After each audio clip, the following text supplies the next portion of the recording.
47. On Master and Slave. Greetings from Seneca, to his friend Lucilius. I am glad to learn, through those who come from you, that you live on friendly terms with your slaves. This befits a sensible and well-educated man like yourself. They are slaves, people declare. Nay, rather they are men. Slaves! No, comrades. Slaves! No, they are unpretentious friends. Slaves! No, they are our fellow slaves, if one reflects that fortune has equal rights over slaves and freemen alike.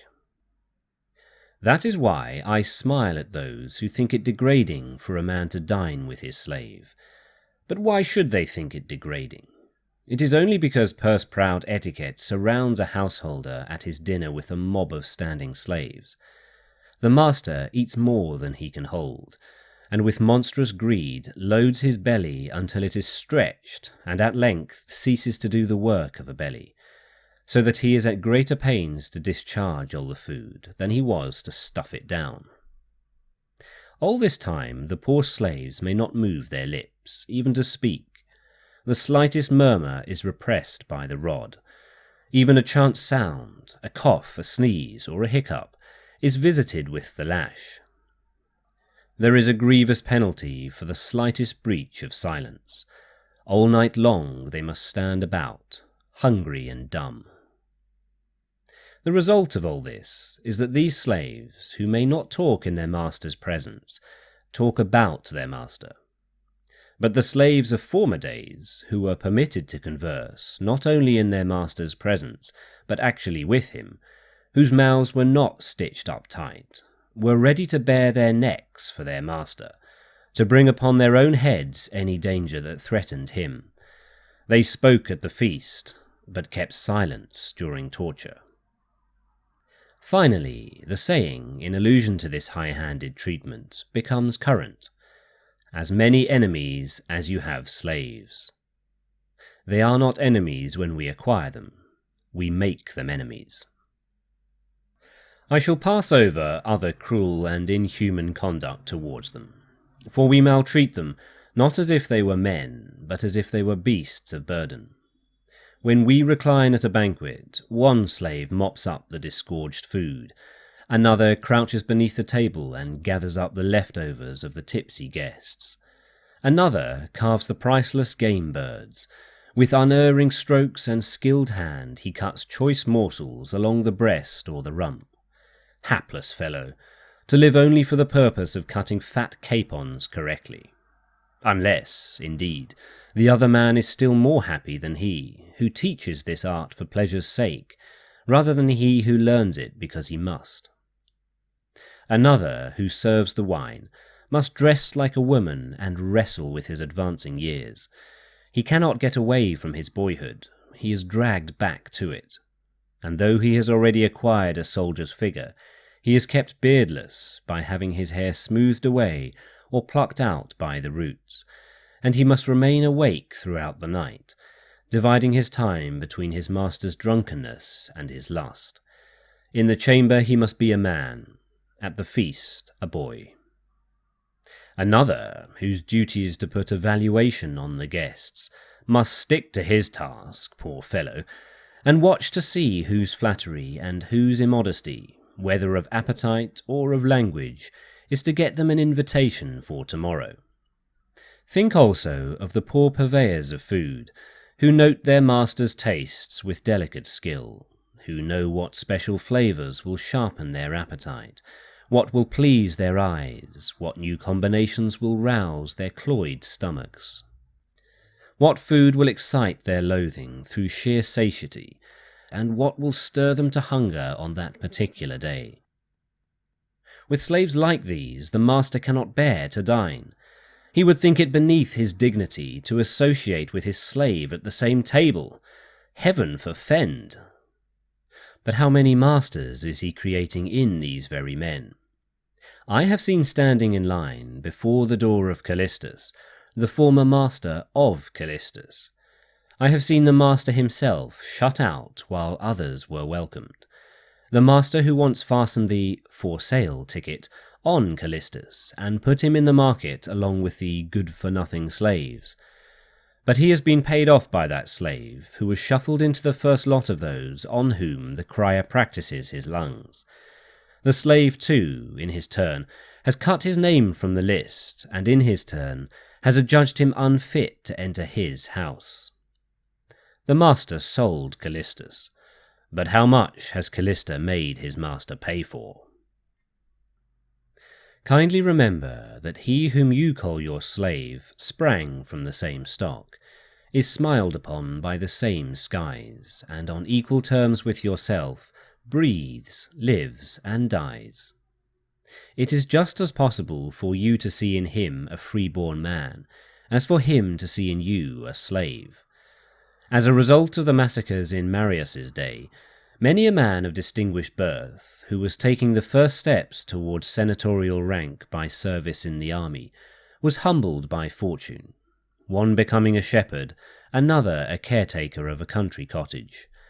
Despise, then, if you dare, those to whose estate you may at any time descend, even when you are despising them.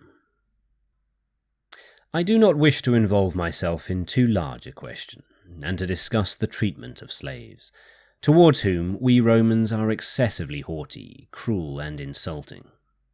But this is the kernel of my advice. Treat your inferiors as you would be treated by your betters. And as often as you reflect how much power you have over a slave, remember that your master has just as much power over you. But I have no master, you say. You are still young. Perhaps you will have one.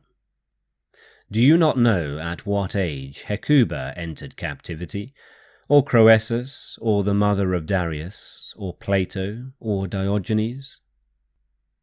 Associate with your slave on kindly, even on affable terms. Let him talk with you, plan with you, live with you. I know that at this point all the exquisites will cry out against me in a body. They will say, "There is nothing more debasing, more disgraceful than this." But these are the very same persons whom I sometimes surprise kissing the hands of other men's slaves. Do you not see even this, how our ancestors removed from masters everything invidious, and from slaves everything insulting? They called the master father of the household, and the slaves members of the household, a custom which still holds in the mime. They established a holiday on which masters and slaves should eat together, not as the only day for this custom, but as obligatory on that day in any case. They allowed the slaves to attain honours in the household, and to pronounce judgment. They held that a household was a miniature commonwealth. "Do you mean to say," comes the retort, "that I must seat all my slaves at my own table?" No, not any more than you should invite all free men to it. You are mistaken if you think I would bar from my table certain slaves whose duties are more humble, as, for example, yonder muleteer or yonder herdsman. I propose to value them according to their character, and not according to their duties. Each man acquires his character for himself, but accident assigns his duties. Invite some to your table because they deserve the honour, and others that they may come to deserve it. For if there is any slavish quality in them as the result of their low associations, it will be shaken off by intercourse with men of gentler breeding. You need not, my dear Lucilius, hunt for friends only in the forum or in the Senate house. If you are careful and attentive, you will find them at home also. Good material often stands idle for want of an artist. Make the experiment, and you will find it so.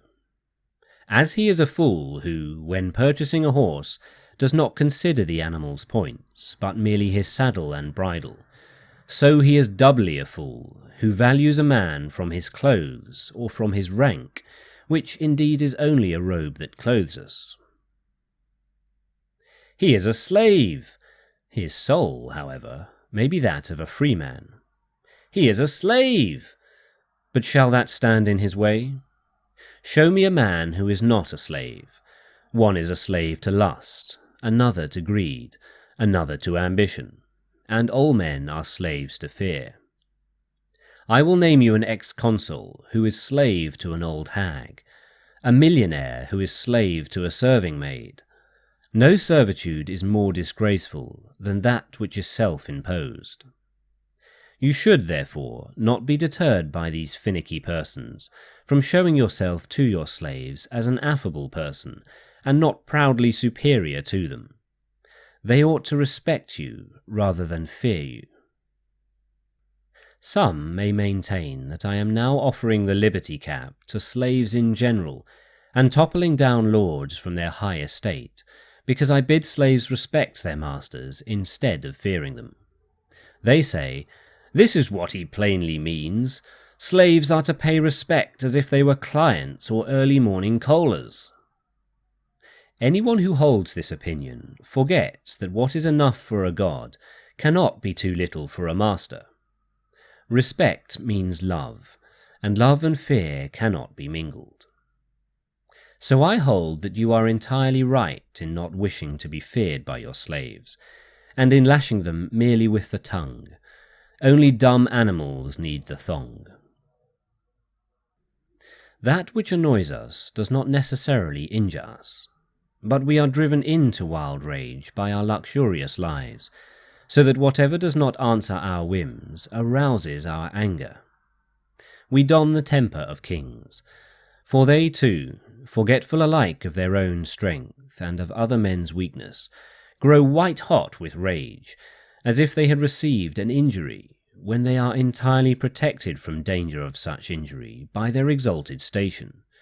They are not unaware that this is true, but by finding fault they seize upon opportunities to do harm. They insist that they have received injuries, in order that they may inflict them. I do not wish to delay you longer, for you need no exhortation. This, among other things, is a mark of good character. It forms its own judgments and abides by them. But badness is fickle and frequently changing, not for the better, but for something different. Farewell.